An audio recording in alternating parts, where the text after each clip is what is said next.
You clicked on the video, you know what I'm going to say here. We are separated.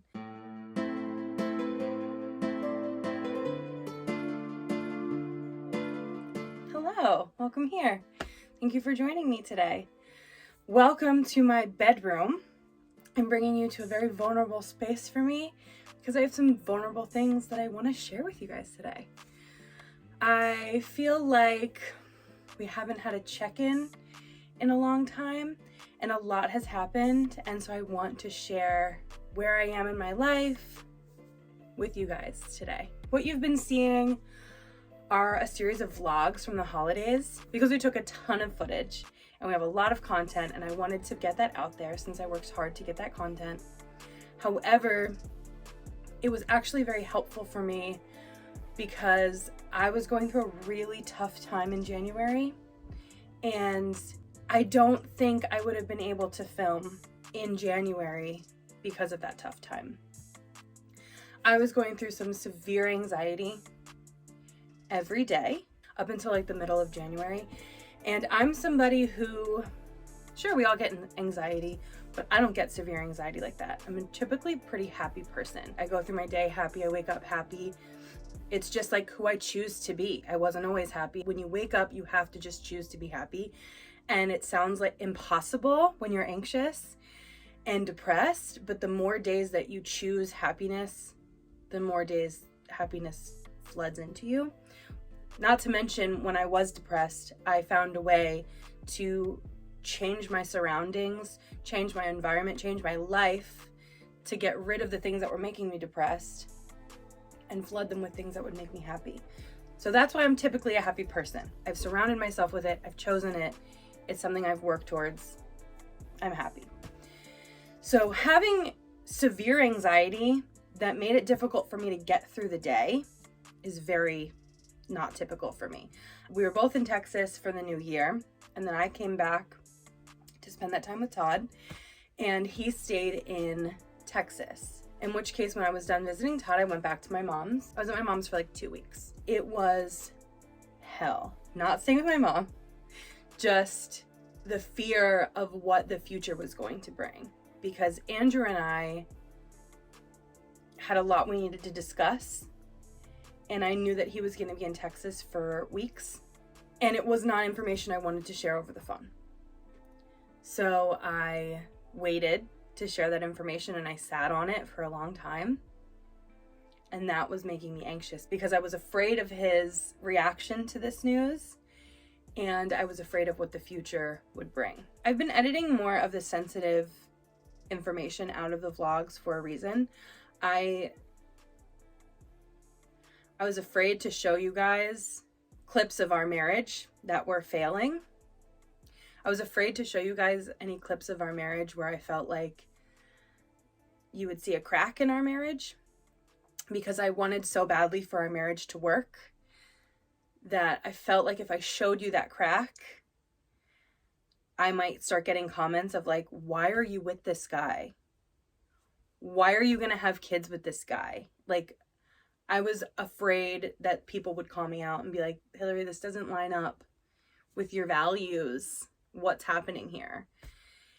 And I was afraid to be called out because I knew it was true, but I wanted it to work so badly. And I was fighting so hard to have our marriage last and work. You clicked on the video, you know what I'm going to say here.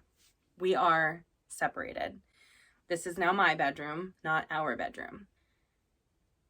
Oh, where to even start? I just don't even know what to say. It's been such a long time coming.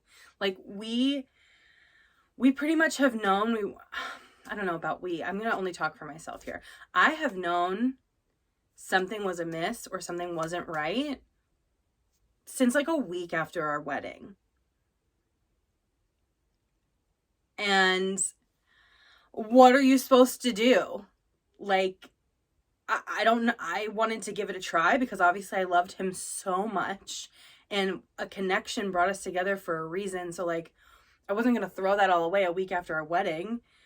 But then like, when is enough enough? And is it bad enough? And is this the tough times that people talk about? Like, you just got to get through those tough times in a marriage and then things get better. Like, Was that the tough time? Like, did I just have to get through that? Would our honeymoon period come later? Because we never had a honeymoon period. Never. People always talk about like, oh, the honeymoon phase. And I'm like, who is she? I never had it. We were only together 3 months before we got married. And when we got married, a week later, it all fell apart. And I was like, okay. So we tried moving across the country a bunch of times. We tried couples therapy. We tried involving people. We tried not involving people. We tried a whole lot of things. And at the end of the day, I just don't think we're a good match. It's one of those interesting things that love isn't enough. I love him so much, so much. I feel very connected to him. But it's not enough to be in a marriage. A marriage is a partnership. It's working together. It's building a future together. It's growing together. And I don't think that we had that. Or maybe we did in the beginning, but I mean, 3 months was not enough time to know each other before you got married. But I also I need to say, I took my vows really seriously when I married him. December of 2018,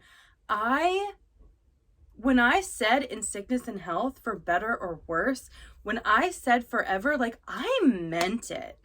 And I know, like, okay, 3 months, like, what?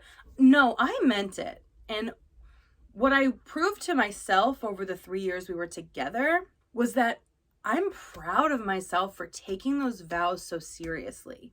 I mean, I fought tooth and nail. I did everything I possibly could to keep us together and to work together. But at the end of the day, one person can't be the only person working. 2 people have to work together.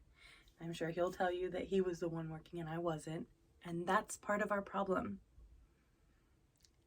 It's not an argument anymore. It's just not going to work, because if he thinks he's the only one working and I think I'm the only one working, we're not speaking the same language and we're certainly not working together. So it doesn't really matter who was the one working and who wasn't. It just wasn't going to work.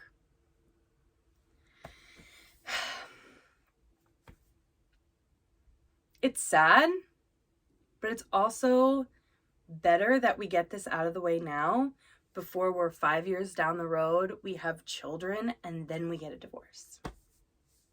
That's harder. We just fundamentally were not a good fit. Like, we had so many fundamental differences.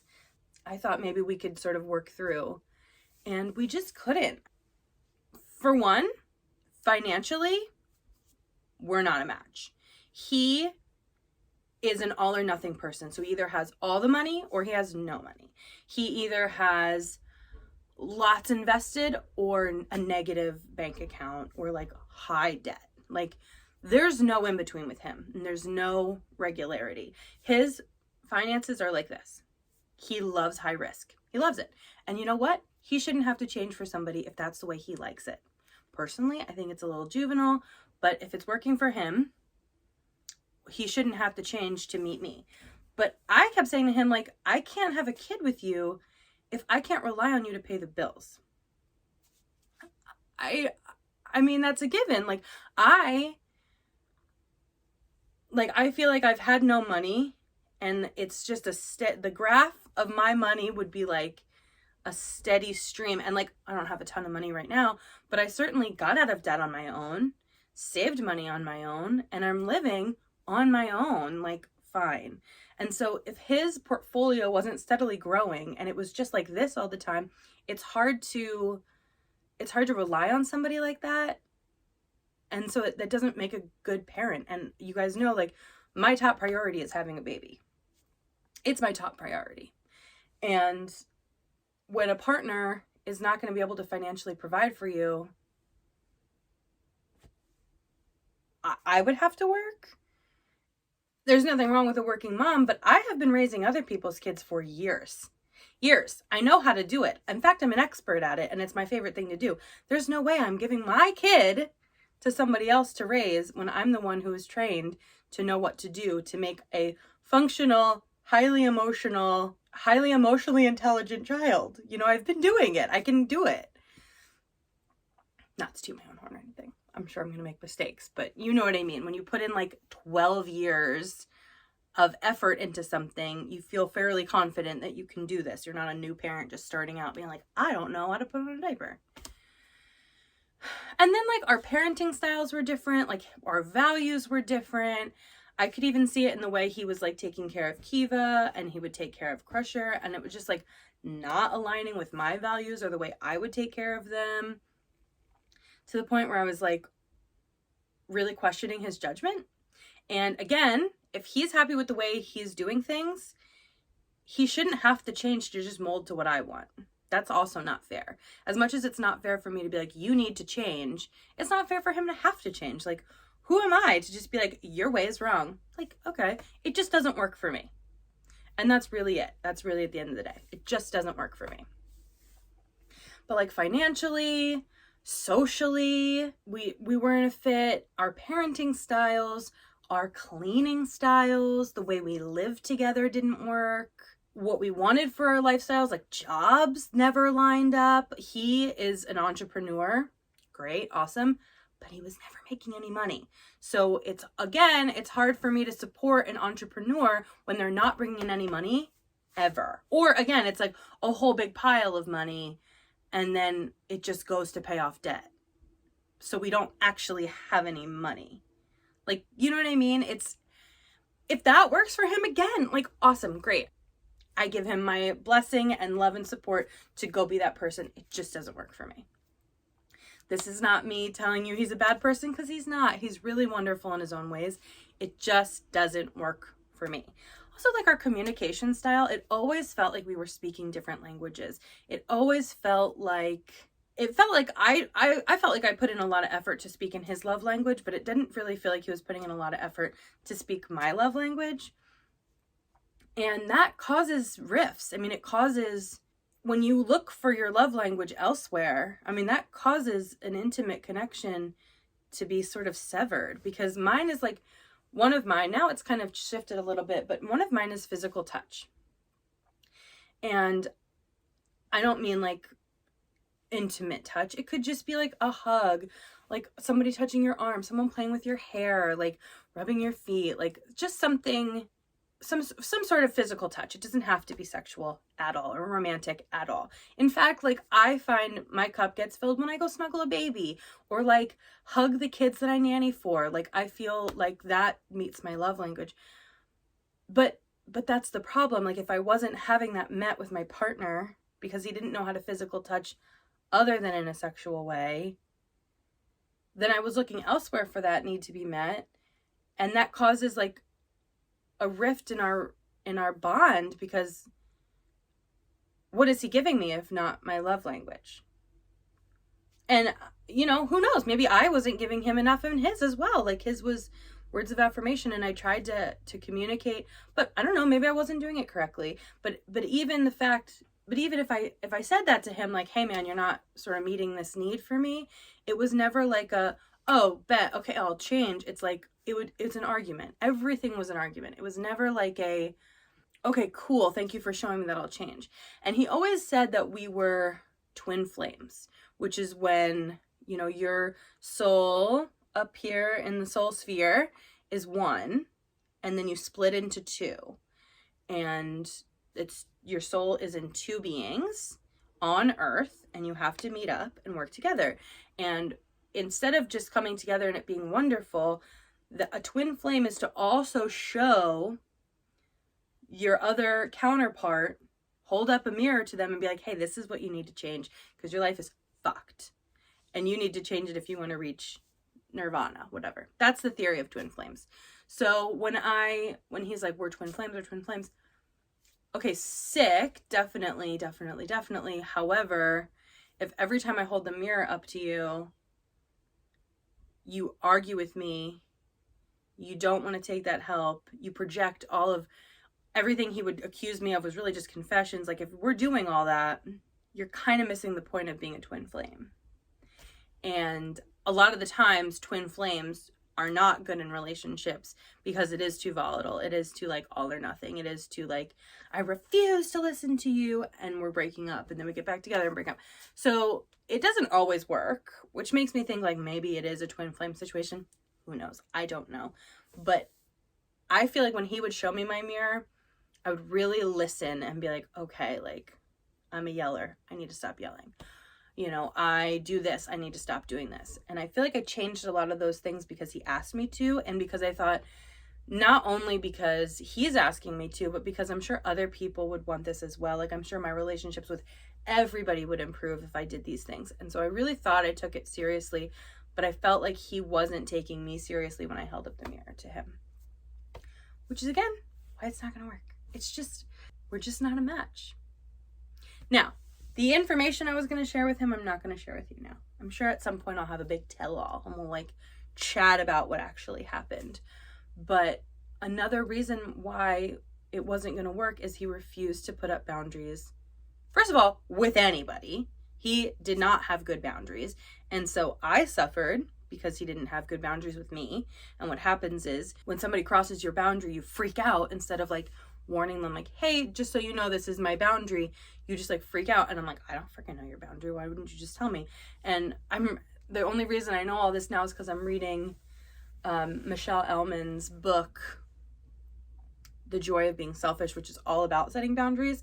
And I'm realizing what weak boundaries he had. Obviously, I'm internalizing this book and being like, whoa, girl, you need to work on your boundaries. But I'm also seeing that he struggled with boundaries in general. But my biggest issue was that he wouldn't put boundaries up with his family. And his family, it's so complicated. And I know they watch this video, so I'm going to be gentle because I love you guys very much. But there were times where they were not nice to me. And there were many times where they would describe me as difficult to be around, rude, difficult to get along with. I want to be gentle about how I'm sharing this information because I don't think that they're bad people and they've really done a lot to help us. So I love them very much for that reason. But I was described as like difficult, rude, hard to be around. And it's just funny because when I bring that up with literally anybody else in my life, either that I've known for a long time or my friends nowadays, like, they're like, you? Human sunshine? Everyone's cheerleader? Like, what do you mean? And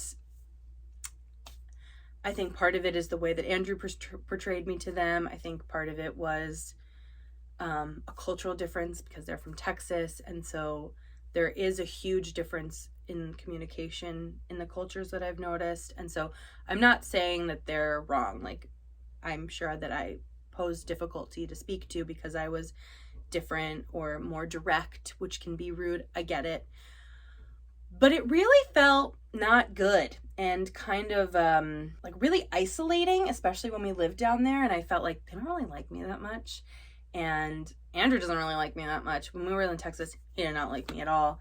And so it was just like, why am I here? And like, why?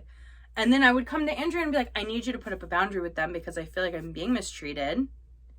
And I need help with this because I don't know what to do. Like, I can't be around these people if they're going to be not nice to me, or we're not going to talk about it, or things aren't going to be fixed. But like, if you don't lead and you take their side, I needed him to step up and be like, Hillary, you're my priority. I'm going to put up a boundary with them so that they can treat you nicer so you feel more comfortable around them. Not like, okay, well, if you feel uncomfortable around them, then I'll just go down for the holidays and you can spend the Christmas alone. You know what I mean? So I needed him to put up boundaries with his family, and he had asked me to put up boundaries with my mom, and I did. I mean, there was a blowout at one point, And I put up major boundaries with my mom because I'm like, you know, with her, you know, it's a whole story. We don't have to get into it, but regardless of who deserved what, you don't speak to my husband that way. And when you alienate my husband, you alienate me. Like, we're a partnership now. You kind of have to either just get over it or like learn to be nicer. But there's just no way. I can't. And so when I would ask him to put up boundaries, I'm like, Andrew, it's nothing I haven't already done for you. And in fact, like, I deserve this. And as your wife, I'm entitled to it. Like, I, at any point, should pull the trump card and be like, I'm your wife, I come first. And I never felt like I came first. Never. And it's not because he didn't love me. It's because he didn't understand boundaries in any way. And so the person he was talking to came first because he didn't know how to put boundaries with somebody else. Again, he's not a bad person for that. It just doesn't work for me. And that's not a battle I see myself dealing with long term. When I had shared this kind of sensitive information with him and asked him to put up a boundary with his family, his reaction was resentment because, like, how dare I ask him to put up a boundary instead of like, wow, Hillary, I see where you're coming from. And like, I can see that you're in pain asking me to do this. It was just like my fault for needing a boundary, not like their fault for mistreating me. And once we sort of took that off the table and I like peeled through the rest of the onion that is our relationship, I was like, yeah, fundamentally we don't get along and we're not a good match. And even if you were like, hey man, this boundary, I am going to set up with it, I don't think that it's even worth it because there's so many differences that we have that aren't working. And I need to have a baby and I'm 30, so I have plenty of time, but also like not all of the time. I only have like, 10, 12 years before it's just like, there's no way you're having a baby. So I'm not going to waste any more time with someone who like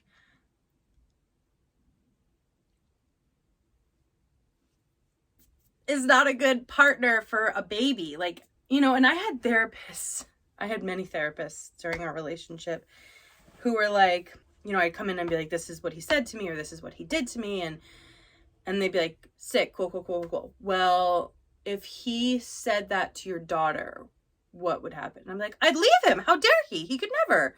And they're like, okay, sick. So then why are you allowing yourself to be there? And I was like, right. And they're like, and say you had a daughter and they watched you being treated like this. They would go seek out relationships that looked like that because that to them is just how it is. Or if you had a little boy and they watched their mom being treated like that, they'd say, well, that's how you treat somebody you love.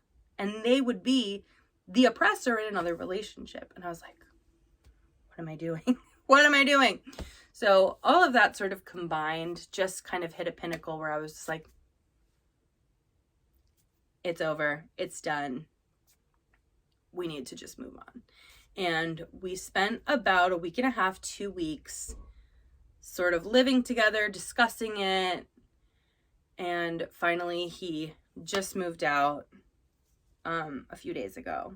Not to mention on top of all of this, like, I was doing all of the cleaning, all of the cooking, all of the laundry, and I was managing all of his emotions. I mean, we'd wake up in those 2 weeks and I would be like in bed on my phone. I hadn't even got up to pee yet. And he would come in and it would be an argument for like 3 hours.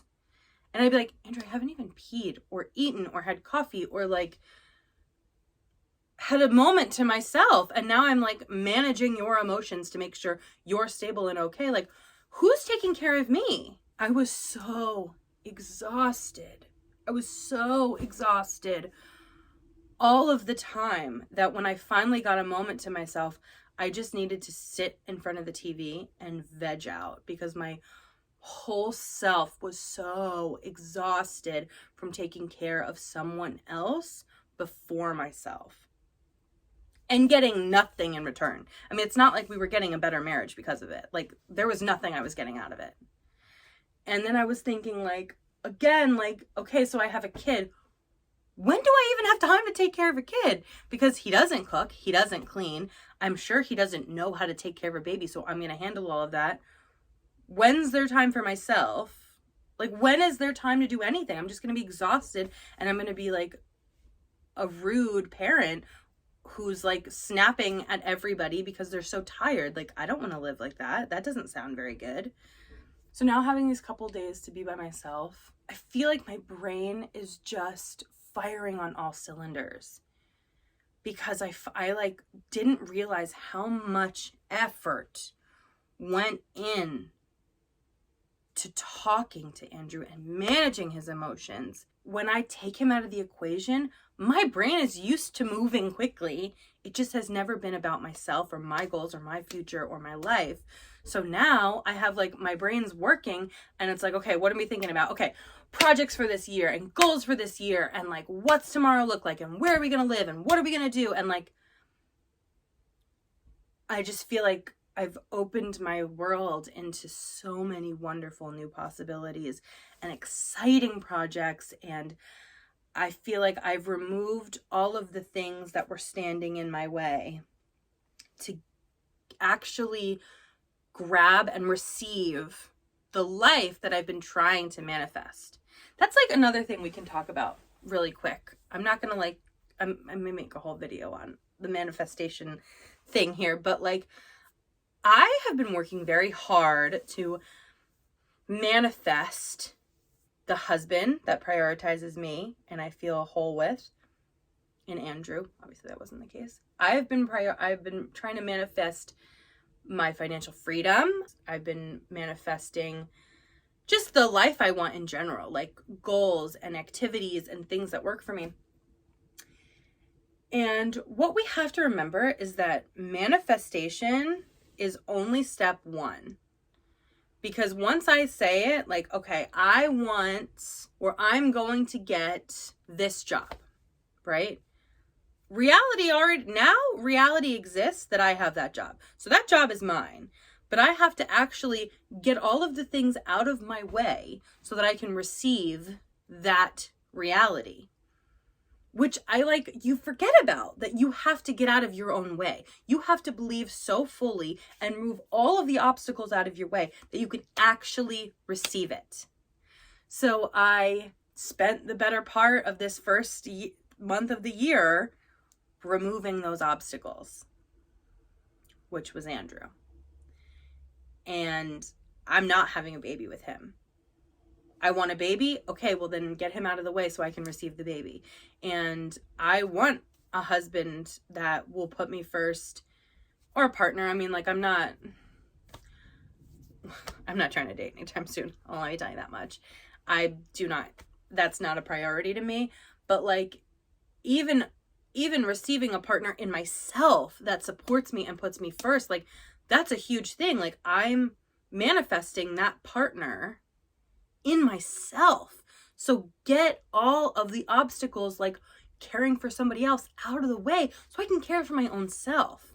So that's really exciting and fun. And it just opens me to so many possibilities. And I'm so excited for my future.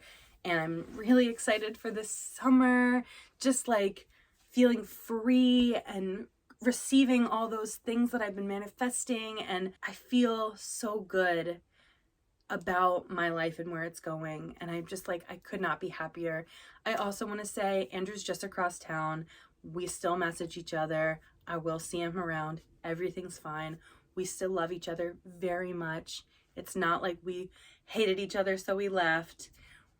Everything's fine. This is the healthiest breakup I've ever had. I'm really excited for my future.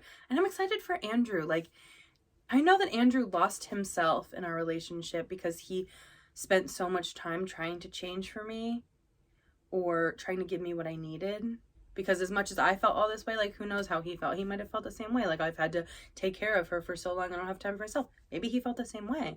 And so now I feel I'm so excited for what his future looks like, for like his new career opportunities, and if he wants to travel again, and maybe he'll build a van. I don't know what the future holds for him, but I'm really excited for him. And I also kept telling him, like, you deserve a partner who's like psyched with the way that you are. Like, I of course, like, I love him for who he is. I think that he's an amazing person. I think that he's a good person, and I think that he means really well. But I don't like a list of things about him and then they aren't going to work for me in my future. So like, I told him, like, I'm psyched for you to have a partner who's like, all of your values and priorities line up with mine, and we are going to light this world on fire. Like, amazing, Andrew, you deserve that in a partner. And I'm sad it can't be me, but also let's move on. Like, it's not about me. It's about like the life that we both want. And I never thought, and I never wanted, it's like I had this stigma in my head about divorce that I was like, I'll never be divorced. At 30, oh my gosh, I'll never be. I feel great. I feel so free and good and ready. And I'm so glad that my 20s were literally just about finding who I was. Because now at 30, I know who I am. I know what I want. It's clear, and there's nothing stopping me from getting the things that I want, doing the things I want to do, changing what I want to change. Like, there's nothing in my way. And so I'm just glad that, like, again, we could have done this dance for another 3 years of being miserable, wasting our time, whatever. Not wasting your time, because it's not wasted when you're with somebody you love, but I feel like when we are arguing all the time, it's wasted. Like, that's not fun for me.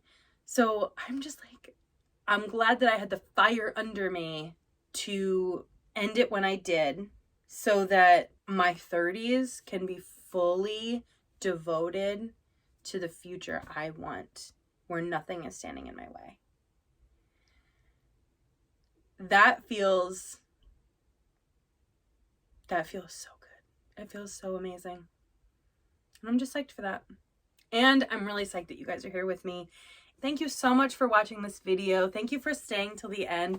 I know it was kind of all over the place and a lot of rambling, but I'm glad I could get a chance to check in with you guys. You guys have no idea the amazing things coming for you this year. Like, the content I have ready to go, the direction this channel is going to take, the things I have working outside of this channel that I cannot wait to share with you guys. Like, there is so much coming that I feel so excited about, and I can't wait to share that with you guys. And I hope that you enjoyed this video. Thank you for listening to me talk about my relationship. I hope that if you are in a similar situation, maybe you just got divorced, maybe you're in a relationship and you're like, I don't know, I'm thinking about divorce. Like, I hope this helped you either stay resolute in your beliefs or think something differently. And I hope that I can be a source of inspiration for you guys, that like, divorce at 30 does not look bad. In fact, I feel the most amazing I've ever felt. And I'm so excited to take this new decade of my life as far as it'll take me. I hope that you guys feel supported and loved and beautiful, because I feel that way about you. I love you. I support you. I believe you. And I think that you're so beautiful and capable of anything you put your mind to. Get all of the obstacles out of your way, even if it's painful, even if it doesn't feel right in the moment. Like, divorcing a husband doesn't feel right in the moment, but get it out of your way, because you can see the light at the end of the tunnel. You see the things that are waiting for you when you clear your obstacles out of the way. Like, do it. You will feel so good, and I'm here for you. I'm here for you. Let me know of your situation. If you're with somebody, if you're happily single, if you're working towards divorce, if you're happily in your marriage, if it's working for you, I want to know where you're at, because I want to connect with you guys and use these comments as a forum to kind of talk about either this situation, if you've had the same situation as me, or something different where we can all work together and talk about the struggles and the successes. I want to hear that, and I want to talk with you guys more about that. Yeah, I've been rambling enough. So thank you so much for watching. I can't wait. I cannot wait until you guys get the next video. You're going to be psyched. Like, it's so good. So thank you. I will talk to you guys soon. You're the best.